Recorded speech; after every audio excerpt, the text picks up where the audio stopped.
Správny duel pred blížiacimi sa majstrovstvami sveta v ľadovom hokeji. Tam už pripravil Leonardovi pozíciu. Hraja proti dvoma. Je tu gól, ktorý inkasujeme z hokejky Joela Ferdyho. Philadelphia Flyers. Joel Ferdy prekonáva Hlavaja.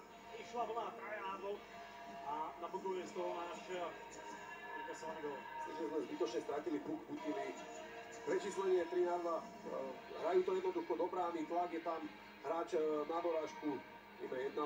Jednoduchý hokej, ale typický pre Ameriku alebo Kanadu. Dôležité bolo, že aj títo dvaja americkí hráči stiahli našich za brankovú čiaru a Cítil tam ostal na to sám. Ale veľmi rozumná strela.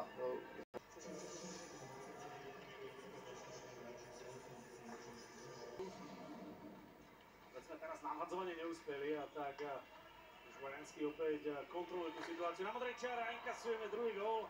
Takzvaný one-timer, rýchle presunutie na hráča, ktorý mal pripravenú čepel nabité a Matt Boldy nepohodol tým byť druhým úspešným strelcom v stretnutí.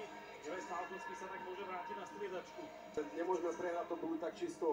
Ide na dve nahrávky, one-timer. Vyzerá to veľmi jednoducho z vrchu. Prehrávame 0-2. A to v polovici úvodnej 20-minútovky. Tu Samuel Hlavaj bez šance, ale je to naozaj veľmi ťažko brániteľná situácia v prípade úspešných Kanady, pretože vždy šampionáty prichádzajú v polovici, dá sa povedať. Opäť Hrivík, tečovaná prihrávka na opačnej strane v Fervári. Slafkovský, ale Joel Slafkovský silný nápukol a robí si v týchto chvíľach doslova to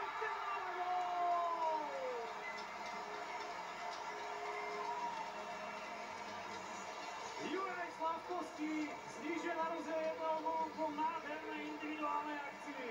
Myslím, že toto sme potrebovali, dostať fanúšikov do toho zápasu. Výborná atmosféra. Takto na seba nadviazal jedného, druhého hráča, vytvoril si priestor na strelu a Konavák to mal teraz úplne ideálne. Lion veľa toho nevidel, pred ním stal ešte vlastný hráč a aj Marek Hrivík. Opäť výborný šik našej prvej lajny. Dokážu sa tam udržať. A sme späť v zápase. A najmä tie jeho olympijské góly. A nezabudne po tom, čo sa Juraj dokázal gólovo presadiť. Máme jednogólové manko. Členom Tadovi Slafkovský, ale výborne Boldy a jeho návrat. Ešte aktivita nášho prvého útoku. Fervári. Šilnec a teraz tam Fervári na gól! Vyrovnané 2-2.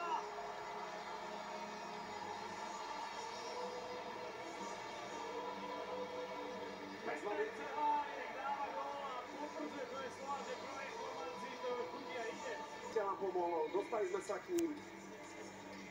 Veľký gól na 2-2. Trošku šťastia sme mali, ale aj to treba a o tom to je. Ale Šimon Nemec veľmi dobre videl a postavil Cehárika pri zadnej žrtke. Ten si mal opäť Fervári a jeho posunúť. Dostať von, to sa nám nepodarilo. Opäť Lugius. A jeho strela, ktorá však nebola presnou. Hlava inkasuje gól. Tak z ničoho nič, teraz ten úder prišiel od Mikey'a Weissimana, ktorý poslal ten puk ešte spoza brány. A tie odrazy hrali tentokrát prospech Američanov. A momentálne sme si o to koledovali. Hlavne tie straty pukov. Veľmi ľahko dávame puky. Lugius to tak ledabilo nastrelil na rok. Odraz tam dosledoval Matthew Kessel, ktorý našiel za brankou Weissimana. No a ten nachytal. Veľmi šikovné ruky, tam fakt nebolo moc miesta, presne asi na ten púk a dokonale to využil. Takmer sme pokazili čísla opäť Lionovi. Veď tam máme prvý útok, ktorý by mal byť odpoveďou na univerzite, aj v NCAA pôsobí aj vlastne Lige Big Ten. My potrebujeme hrať s pukom. Je sa dobrá prihrávka, gól, ktorý dáva Tkačák. Toto je tá jednoduchosť, možno po ktorej sme hovorili, rýchla prihrávka a rozbehnutého hráča, zakončenie pod hornú žretku, kde Hlavaj nemal veľa šancí. Vyzerá to veľmi jednoducho. My tie puky, snažíme sa ich pomaly prihrávať do prázdnej brány, Američania to vedia využiť potom. Idú jednoducho. Sa na to môžeme pozrieť, tam ostal iba Andrej Gulen, kde mal hneď dvojicu Američanov, ktorí mohli ešte zakombinovať. A tá strela ešte z vrchu kruhu, dá sa povedať. Bola nechytateľná. Brady Tkečak a jeho právnom stretnutí. 13 sme prekonať nedokázali, Američania vstúpili do záverečnej časti hry po ruku nohou alebo hokejkou. Zrel to Šeliak a teraz Knis má možnosť, ale nevie, kde Knis ho dosledoval, Čerešňák nie. A inkasujeme po 5. krát. Tak vybrať si spolu, vybrať si tie zlé momenty je lepšie príprave ako konfrontácie na blížiacich sa majstrovstvách sveta. Ale tu musíme byť dôraznejší, tu nemôžeme dovoliť doraziť. Proste aj tomu brankárovi potrebujeme viac pomáhať. Držal nás, ale opäť strašne veľa chýb, strašne veľa strát kutov. Ale vidíme, akým spôsobom tam dosledoval tú situáciu. Prehrávame o 3 góly, 6 minút a 8 sekúnd pred koncom tretej tretiny. Zatiaľ náš super využiť na ten potrebný punc nedokáže. Cingel zaviezol puk do pásma, ale ten puk teraz mierí do našej brány a inkasujeme aj po 6. krát. Myslím, že to bol Hajs, áno. Ktorý sa dokázal teraz trafiť do vzdialenosti. Teraz strata.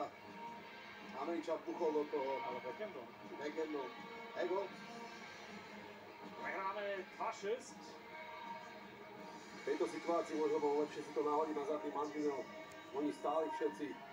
Bohužiaľ. Tak ten výsledok... Pravý čas pre nás. Uvedomiť si nejaké veci. Tu je